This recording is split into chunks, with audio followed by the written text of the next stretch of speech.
Hey, what's up, everyone? My name's Lionel, and I'm your host for LT Productions. You are watching I Watch You Watch. We are covering The Hunting Wives, currently streaming on Netflix. I appreciate everyone for coming to my channel. Please like this video. You can also subscribe if you are new. Welcome, welcome, welcome. Leave your comments below. Now let's get into this new episode, because Sophie, I want to shake her. Let's get into it. Okay. All right, but before we get into the actual episode, I just want to give you a little tidbits of what I've been searching. I've been wondering if the cast or anyone has done any type of press. I still got to read into a lot more of the writer. And also, there's been other interviews. I just didn't know. Miss May Cobb. But she did an interview with People magazine, so y'all can go check that out. It just came out, I think, yesterday. So, anyways. Did you know that this series was filmed in North Carolina? I believe that there are different tax breaks for film producers, and that's probably why they filmed there. Because I would have thought that they would have went to Texas to do all the work. But hey, that's one of the more mainframes that people go to. I know Georgia is one of those places where you can get different tax breaks off of and all that good stuff. Anyways, just wanted to bring those little tidbits out. Sophie. They done got you, lady. They done got you. So we see this flashback of when Sophie was arrested beforehand. This looks like it has to have been for the car accident that she had, because she had a bloody cut on her. Back to present day, because it wasn't really anything. It was a few seconds. So she starts getting questioned. And she's like, I don't really know what I'm doing here, because what would be my motive?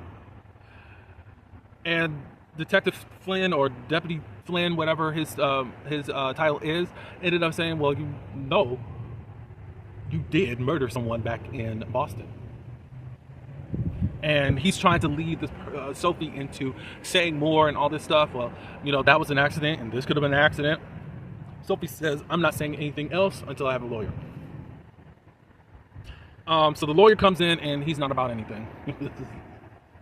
Not even a lawyer for dummies, just a dummy for lawyers within the pack of lawyers.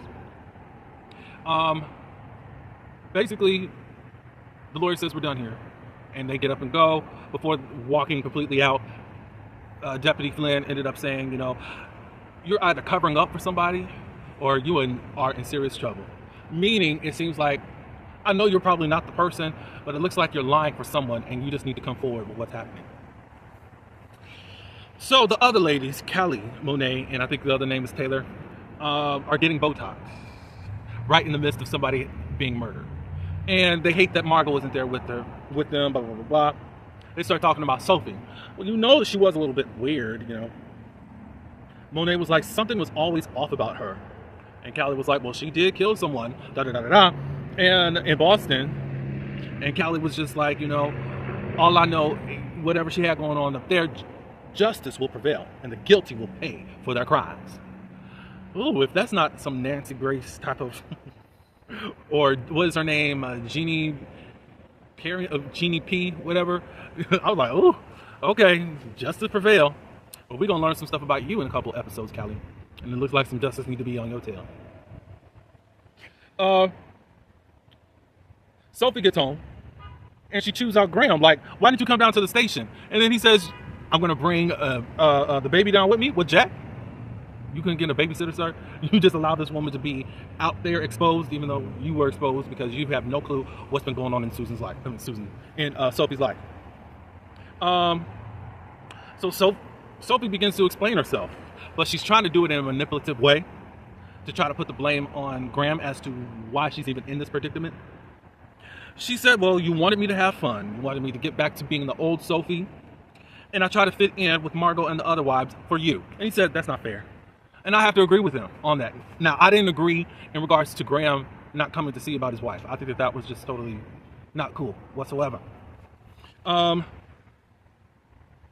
Sophie continues on and says that I found a friend that made me feel good.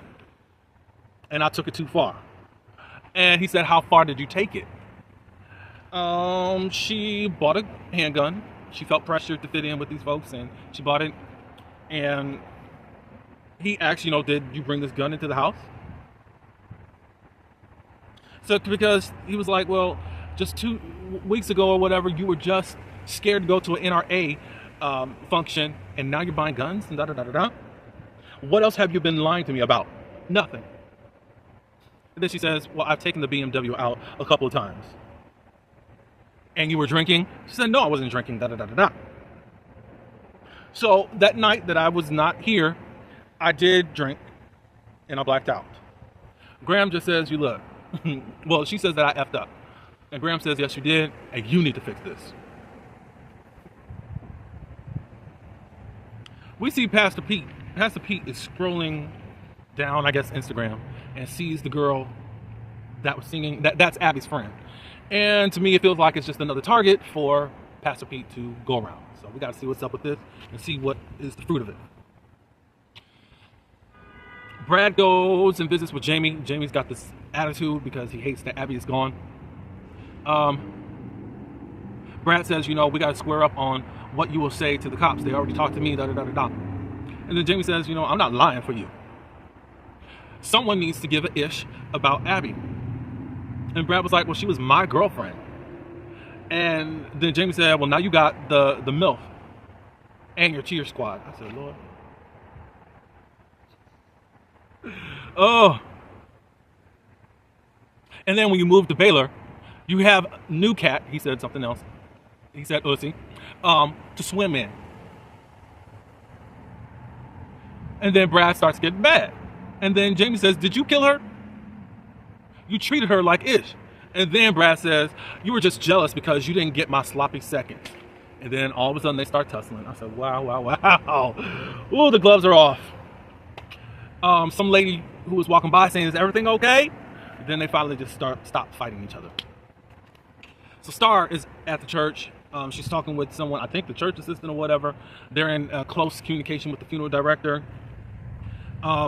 This assistant ended up saying that they got the brushed copper coffin.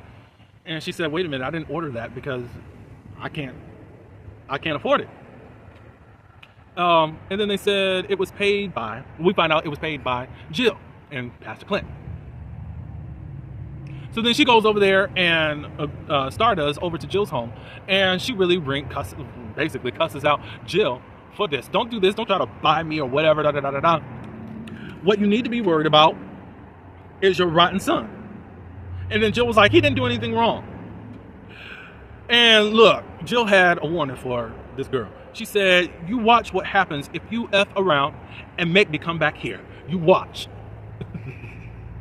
And that was really foreshadowing for what's going to happen in a couple episodes from now. But yeah, mama wasn't playing. Don't come over here doing all this stuff. You've been able to buy this person, da da da da. No, don't buy nothing. I had a coffin ready for my daughter. I was going to lay her to rest. Don't come over here meddling and doing whatever you're trying to do to try to shut me up. I can't be blocked. I'm just saying it in my way. But I love that coming out of Star.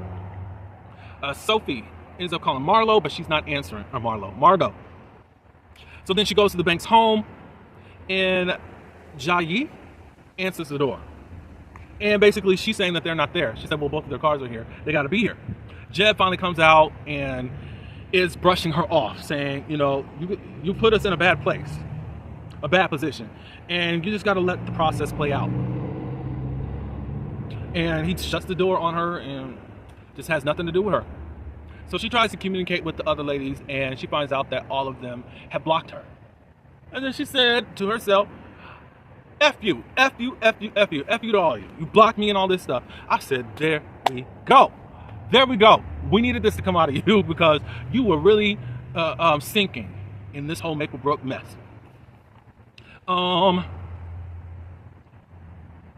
Brad comes home, and then Jill and Brad, they talk. And I think Jill came home too. He talks about the fight. Brad tells Jill that Jimmy wants to go to the cops, and he's going to tell them the truth. He's going to tell them about, and then Jill says, I don't want to hear it. Stop it. I don't want to know anything of what you had going on for real. She just basically says, I'll handle this. Jill goes running to Jamie back at the ballpark, and they talk. And she just basically is trying to smooth things over between him and Brad. And she said, you know, you two will forgive each other. You guys are brothers. Um, Jill says, me and Clint have considered you to be a son. And he was like, oh, really? But me, I'm looking like, what? And he's looking like, you do? So after 17, 18 years of your life, you're now hearing that they consider you to be a son. You gotta quit drinking the Kool-Aid, Jamie. That's all I can say. We're family and we take care of each other. You know what? Because Jamie was like, well, Brad is taken care of. I'm stuck in this town while he gets to go on to do this, da-da-da-da-da. He was not at this point trying to proposition Jill. Jill came upon herself trying to find a way to fix this and said, you know what?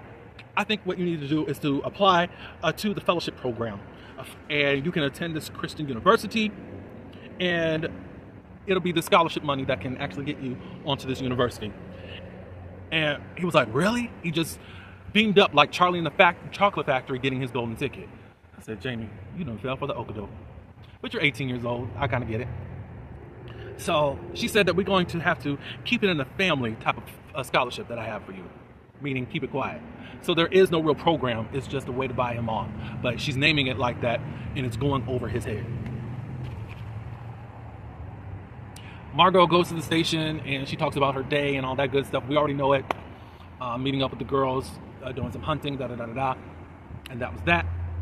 She says, you know what? Outside of drinking, I also took a Xanax. I wasn't proud of it. But just to let you know, Margot's image is changing. They done highlighted her hair and all that good stuff, and basically Michelle Obamaing her to be this political figure. So the police asked, it was just the two of you as far as her and Sophie? She said yes, up until 10:30. Her? She said yes. I had a family emergency after that. I don't know what happened. She then wants to talk about what the family emergency is, but she's asking for the cameras to be turned off. And of course, the same deputies are back there upset that this is not being recorded, not going on record. Or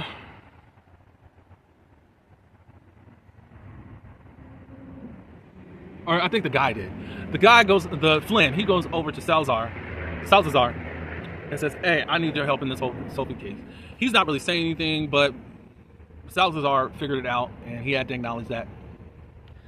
And Salazar says that she's going to go to the funeral along with them. We can ride and try to compare notes. So, the funeral has started. Brad sits next to Jamie, and they do this handshake. Now, what was interesting is that Jamie was still looking forward, still doing this handshake. I said, oh, okay. He's still mad, but he knows that they got to come into this unholy alliance at this time.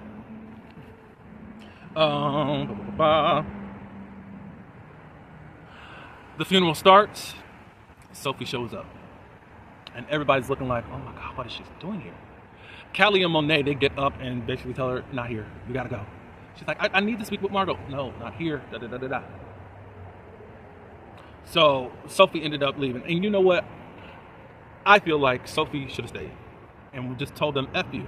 You blocked me, and now you trying to come over here trying to get me up out of things, whatever. Unless the family tells me to go, I'm not going. I would have did that. So Sophie walks outside. She goes to her car, and she sees a note there. And it says, now do you want to talk to me? And it's a drawing of the man with the eye patch, with the one eye. And he puts his number on there. And she's looking around to see what's going on. Next thing you know, Jamie comes out and basically saying that I hate that this happened to you, Miss O'Neill or Miss Sophie. It's not fair that they kicked you out. So then Sophie said, I'm sorry for whatever happened. It was inappropriate. And it was like, well, what happened? What do you think happened? I'm assuming that I can't remember, but I'm assuming that we had sex. He said, no, you kept telling me how young I was and all that, and it was just a buzzkill, and it killed the mood, and no, we didn't do anything. She was so relieved that nothing happened that night. So we're solving one part of the puzzle as far as what happened. Sophie wanted to still talk with Jamie. He said, no, I really got to go back in there. But he says, you got to be careful. These people don't F around. I said, oof, okay. That was your first warning, Sophie, for whatever's going to happen next to you. So Sophie goes back home, and she's, like, how can I say this? She's very spirited about what has just transpired. And she says, I believe that it's all a conspiracy. They're all setting me up. All the girls that she was hanging around. They blocked me and all that stuff. The one with the iPad. Grandma's like, what? I know this is a lot. And the next thing you know, the detectives come over to talk with Sydney. That's Flynn and Salazar. And they basically said, look, let's have a do-over with this questioning. I think that this is the only way that's going to help you not to be in trouble. And basically, still Sophie won't budge. So although she says what her and Margot says, they said, well, Margot said that she had a family emergency and she left you. So Salazar says, you know, everything looks obvious, like it should be you. But I don't think you did it. However, you got to stop lying. And still, Sophie is being loyal more than the other people in her life at this moment.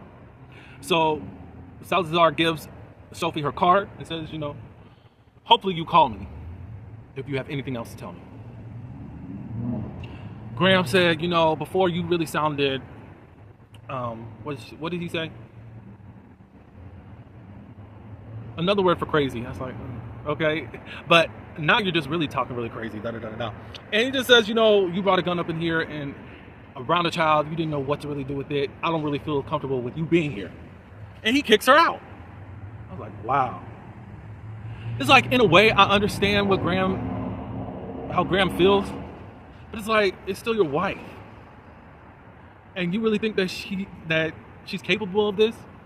Since she blacked out, she's like, well, you really don't know what happened to you. Because she's like, well, come on, you know me, I don't know. Until you have more to say, you can't be here. He kicks her out. And she got to go to a motel. So, at the burial site, Pastor Pete, he's a little ways away. And Abby's friend walks by and says, long time no see, stranger, or whatever he said. She gets in his car, as he wanted her to do. He's drinking, but I don't think she sees that or whatever. So they get in the car, and he's basically wanting this girl to open up and say, let's talk as people, not as pastor and all that good stuff. As I said before, Sophie had to go to a motel. She finally crashes out and cusses Margot out in a voicemail, though.